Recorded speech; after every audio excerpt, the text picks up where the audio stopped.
Hello, everyone. Breaking news, breaking news, breaking news. Star Chamber Court goes live March 6th. Yes, my people, breaking news. Well, I frankly don't know what the Chief Justice hopes to do or hopes to accomplish. Well, I suppose we should be grateful, but if this is what the Chief Justice is going to do to give the appearance of justice, this ain't good enough. This sentencing that he's going to be bringing live is not going to tell us very much about the proceedings. Yes, he's going to repeat what was said, but that's not good enough because he'll only be bringing what he determines is important, not what we would have determined was important. But it would have been better if journalists were in the court, right? The court must be open. There is no damn good reason why a man charged with a gun crime should be protected or set upon by the state in a court that is very likely not going to give him any justice. And it must be because the intent is not to give him justice. Why wouldn't I want nobody to what I do? Not to mention how convenient it is for Tapa Tapa to be able to have this secret court so nobody knows what injustice is being committed against his victim. So, we not having seen or heard what went on in the court except from the lawyers, we now must hear now from the Chief Justice what his sentence is, and he thinks that that is going to make up for it. How very convenient. But if you think that that is convenient, just listen to what it is that the Chief Justice had to say, and you tell me what you think. Regarding the Jolyan Silvera case, yes, that will be a live stream sentencing. And why then? Because we are now at the point where it is just the sentencing that is left, and that process, it is easier to manage at this point than with the proceedings leading up to the entering of the plea of guilty. Let me see if we can understand what it is the Chief Justice is saying. And I will give him his due. I'm not one to beat up on somebody. I suspect that the question must have been asked of him, and he may not have been prepared for that particular question. So, what I would say about what he has said here is that he is talking nonsense. But as I said, if he was surprised by the question and he felt a need to give an answer, he's a human being in him, feel a need to give an answer, and his brain is now feverish now because I'm searching for answers, and so this is what he said. Let me repeat it. Regarding the Jolyan Silvera case, that will be a live streaming sentencing. And of course, why? Why is it live streaming now as opposed to allowing the journalists into the court then when they had made the request? He's giving an explanation. And according to him, because we are now at the point where it's just the sentencing. All right. He went on to say, so because we are now at the point where it's just the sentencing that is left, and that process is easier to manage at this point than with the proceedings leading up to the entering of the guilty plea. That, of course, is absolute nonsense. So let me see if we can reconcile what it is that he probably meant to say from what he actually said. He was asked why it is you're going to bring the sentence now live, and all we ask to do is to come inside of the courtroom, come sit down and observe the proceedings and report to the public as journalists in a free democracy. And his argument is that it is easier to manage the process. What process is easier to manage? What is he talking about? The sentencing that is left. And that process is easier. It's easier for him to come out and pronounce the sentence live than to manage the process leading up. Now, in a courtroom, no, in a normal courtroom, If there's a trial, people can go in and sit down and listen, and the journalists can go in. There is nothing difficult to manage about that. And the point is, the reason why the journalists were not allowed inside the court was not because of the difficulty in managing the process, because it's something that is going on in the Supreme Court and Circuit Court every day that them have a case, except in certain circumstances like things to do with children and the Star Chamber Court, right? It's not public, it's secret. So to say that, if that was what he meant to say, is talking foolishness. Now, process is easier to manage at this point than with the proceeding leading up to the entering of the plea. So, having reread this section, I am convinced that my original assessment of what it was that the Chief Justice was attempting to say, I do believe is correct. And it is based upon what I understand the law says. The law says, the law restricts in that Star Chamber Court, that gun court, members of the public and media. Only the attorneys, as far as I understand it, and other witnesses, and the accused with the judge supposed to be in that court. And that is the law. When he was asked to allow people in, he said, him can't do it because the law say. But the attorneys can agree. We don't know if he had asked the attorneys what they think about it, and the attorneys refused. That was never reported to us by the media. So that is what the law says. So he is restricted in terms of what he could do, and it's a law that restricts him unless the other two parties agree. Now, he's saying, I think, that the law does not necessarily cover the sentencing. And so because of that, he's able to bring it to our attention. That, I am sure, is what the poor Chief Justice meant to say. But of course, you know how things go, right? All right. So the fault does not lie with the Chief Justice. He was not the one who pronounced the law. He was not the one who determined that it should go before the gun court. He's a judge sitting on the case. It is the DPP's office that determine where it should go, or where they believe it should go based upon what the law says, and he has to do his thing. Now, it's for us to speak to our parliamentarians and ask them whether they think that this should continue. I personally don't think that there's any necessity for it. It was an idiotic idea in the first place. Pardon me to my comrades and Manleyites, and Manley I do love dearly, but, you know, I'm not above criticism. And he brought in this red fence because it's red. And now it's time to get rid of it. What is necessary, in my view, is that we need to get away from the Star Chamber Court.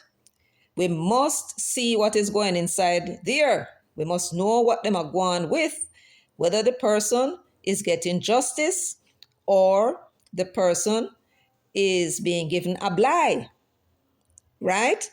A free country, and the system is supposed to be set up in our best interest, but it can be. It can be, because now a blight was given to a tapa man that some poor fellow may not benefit from, and we don't know why. So the Chief Justice coming out to pronounce a sentence is not going to remedy the situation. On top of that, the DPP needs to come out and explain to the public what was the haste in arriving at the decision that they made. They had a time that was allotted to them to have the trial. They could have gone and asked the judge for time and go over what must have been thousands of papers, right? And evidence, the autopsy report, the witness statements. They could have asked for time. Make sure. And now is we going to have to come telling you? So that was not the right decision. It was clearly murder. In other words, is we had to try the case ourselves. Well, we wait to hear what the Chief Justice has to say. But having accepted the plea of manslaughter based upon the statement of Silvera, an unexamined statement, he simply made a statement, and now the judge is going to make a pronouncement based upon that statement that he made. No questions asked of him. to verify whether or not what he said is true. And yet, the assumption is that since him confessing, it must be the truth. And now they're going to make a pronouncement to give him not 50 years minimum before parole, but some light sentence. For provocation, more than likely, he's going to get 15 years minus the 15% for the confession. And that they believe is justice for somebody that is dead. I don't know what else he can do more than give him a 15-year sentence, minus the time spent in jail, minus the fact that he pleaded guilty.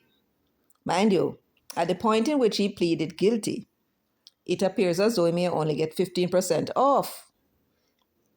And it goes back to my belief is this. If you're going to pronounce a principle that the punishment must fit the crime, and in one instance, you say that the punishment is manifestly excessive because of the whole heap of prison time this man get. But when it comes to murder, when somebody is dead, it is irreversible. It is irreversible and they're dead. Why, therefore, does the punishment for murder does not fit the crime? The victim is dead. And the victim is dead at the hands of a human agent. Donna Scott Motley was in the Senate the other day complaining about the 50-year minimum sentence before parole, saying that somebody who is 30 is going to be looking to come out of jail when they're 80. And I wondered to myself if Donna Scott Motley was thinking, she's talking about the right of the individual. She's not talking about the right of the person who is dead. Of course not. How can she speak about their rights? Them dead, they have no more rights. So the sympathy, as far as she's concerned, is to be with the murderer. Right? His well-being and his opportunity to have a second chance is more important to her than even the fact that other people may be in danger. And speaking of danger, there seems to be a principle running about in the court that when a person pleaded guilty, or if a person is found guilty of manslaughter on the grounds that they were provoked, that is a person that get the lighter sentence. The other person who was not provoked, who decided that I went do something to that man and waited, plan it out, and then go and do something to that person and kill them, that man is unlikely to get a lighter sentence, even if he plead guilty. Not as light a sentence, perhaps, as the man who said that he acted out of provocation. But it seems to me that the man should get the heavy sentence is that man who killed and said that he was provoked and that is why he killed. That is the most dangerous man, particularly in a society like this where everybody run around and provoke people. Can you imagine a man driving a car and a guy go to the window to wash the car glass and him said, don't touch it. And him go and wipe the man car glass anyway, or at least attempt to. And the hot-headed man, you know, says a hot-headed man, you know, tell himself to leave it. And him now, no says a lunatic him dealing with. Start telling about him mother and him father and him brother and his sister, and uncle, cousin and them friend. And this a hot-head man jump out of the car. Shoot the youth dead. And then claim he was provoked by words. He wasn't attacking her, he was provoked by words.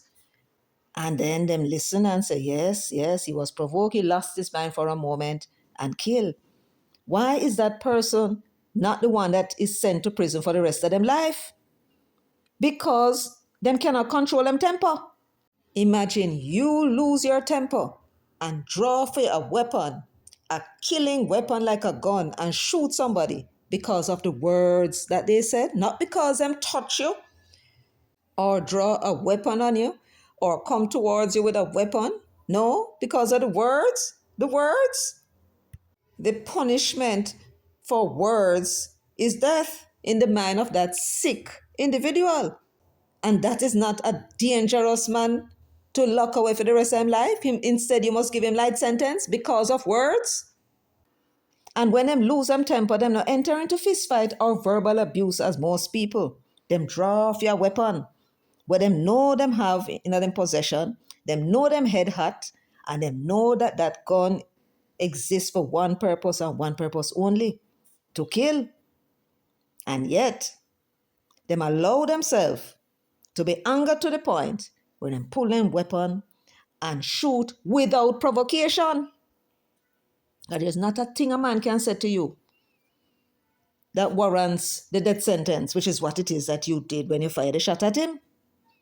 If the man attack you, it's a different story, right? And it depends. If the man has no weapon, what you a draw weapon for? If you may engage in a fist fight, man, you win or you lose. The man will go for your weapon, then you draw your weapon. Right? That is, in my view, the only circumstance in which you must draw your weapon. When you're defending yourself, somebody else, or you're trying to defend some property, I'm not even sure about the one there. I'm not even sure about that. But if a man come to burn down your house, well, if he come with something to burn down your house, you can't go near him because he might light you a fire. So there may be some justification in you discharging a firearm in his direction. Right? So the Star Chamber Court is going to call to order March 6, and the Chief Justice is going to make his pronouncements. Live, he said, the family, may understand, is planning a protest. But let me tell you something.